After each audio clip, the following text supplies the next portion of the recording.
Salut tout le monde et bienvenue à Tuesday où tous les mardis ou presque vous apprenez quelque chose sur l'histoire LGBT. Aujourd'hui on va parler de l'origine du mot gay et lesbienne parce que je trouve ça bien de connaître l'origine de ces mots qui nous désignent aujourd'hui. Donc en premier l'origine du mot gay, d'où ça vient parce que ce mot il a une consonance anglaise, il s'écrit avec un Y, mais malgré ça c'est un mot français. Donc en fait il faut remonter au XVIIe siècle pour entendre parler du mot gay qui désignait à cette époque quelqu'un qui est joyeux et qui vit dans la luxure. Mais elle vit pas du tout dans la luxure, n'importe quoi. Quelqu'un qui était joyeux mais qui était immoral. Et en fait ce mot il avait une énorme connotation sexuelle. C'était contre les mœurs de cette époque. Ça voulait surtout pas dire que c'était quelqu'un d'homosexuel. C'était plutôt par rapport au libertinage et donc ça n'avait rien à voir avec les homosexuels quoi. C'est ensuite en Angleterre que ce mot gay a été utilisé pour désigner le sexe de l'homme. To gay ça voulait dire coucher avec quelqu'un. C'est Cary Grant, un acteur de cette époque-là, qui a utilisé pour la première fois le mot gay pour désigner quelqu'un d'homosexuel. Où il dit avec tous ces événements, je vais devenir gay. D'un coup, c'est passé hyper inaperçu et tout le monde a pensé que c'était quelqu'un qui avait une vie dissolue, pas quelqu'un d'homosexuel. Sauf que plus tard, c'est avéré que Cary Grant, il était gay. Ah, mais ça veut rien dire ce que je raconte.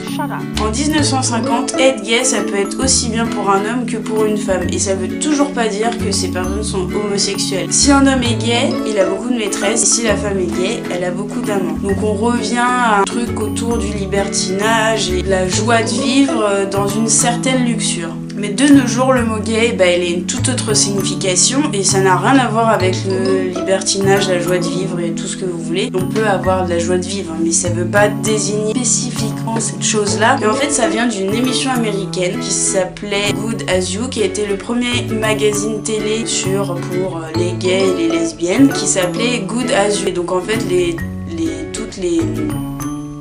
A few moments later. Les majuscules des mots, ça fait gay. Ce mot gay, il a été popularisé en 1969 avec la première Gay Pride à New York. Et ensuite, il a mis 10 ans avant de traverser l'Atlantique. Vraiment très long. Donc,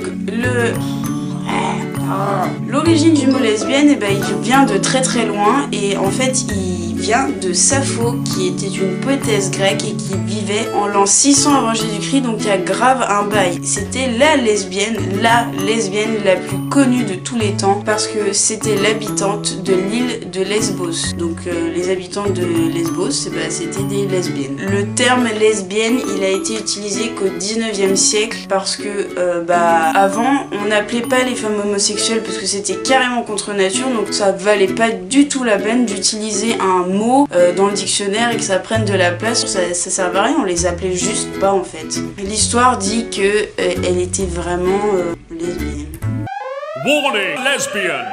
Warning, lesbian! Donc Sappho, elle habite sur l'île de Lesbos, elle écrit des odes à l'amour sous toutes ses formes, surtout dirigées vers les autres femmes. Au XIe siècle, les autorités ecclésiastiques ont ordonné de brûler tous ces poèmes parce que bien sûr c'était contre les mœurs, même si c'était 600 avant Jésus-Christ et que on sait bien qu'à cette époque-là il y avait beaucoup de relations homosexuelles, les relations lesbiennes, ça n'a jamais vraiment plu.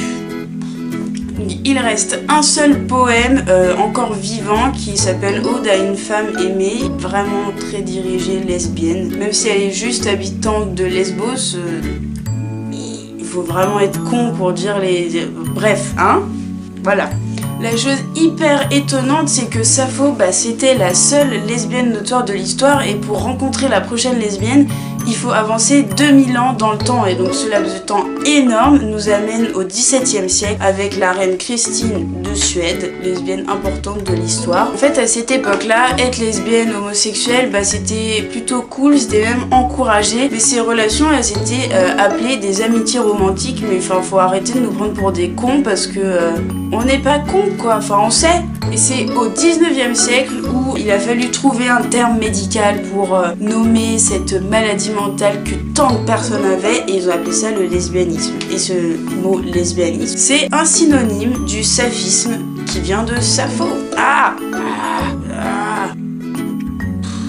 Comme tous les les artistes, le dessin de Sappho, bah, il est hyper tragique. Donc elle voue un amour absolu, éternel à un navigateur qui s'appelait Phaon. Puis elle aime aller voir à droite à gauche. En fait, elles sont juste les couilles. Donc les premiers mois de leur relation, ils sont passionnels, ils sont amoureux, ils forment un beau couple et tout. Sauf qu'il y a un moment, Phaon, il en a trop marre parce qu'elle fait que de parler de chercher l'amour absolu, éternel.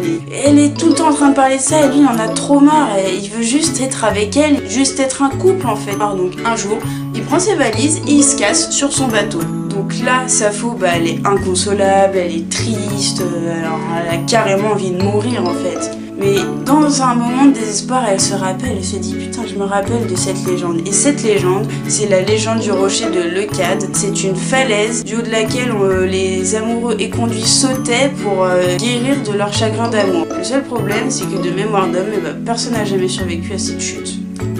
Ça va pas. Bah, Sappho, elle se dit, je m'en bats les couilles, je vais quand même le faire, je suis sûre que ça va marcher. Donc elle va en haut de la falaise, elle saute, et bah évidemment elle meurt. Et bah évidemment elle meurt. Jusqu'à la mort, elle aura témoigné de la puissance de l'amour capable de transformer, transcender la vie pour le meilleur et parfois pour le pire. J'espère que cette première vidéo, qui est la première d'une série de vidéos sur l'histoire LGBT, vous a plu. Et ben moi je vous dis à bientôt. Bye. Putain non c'est pas ça, par contre non. Et en fait il faut arrêter de dire en fait.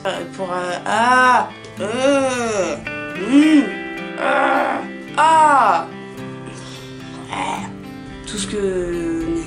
absolu éternel. Putain, comme...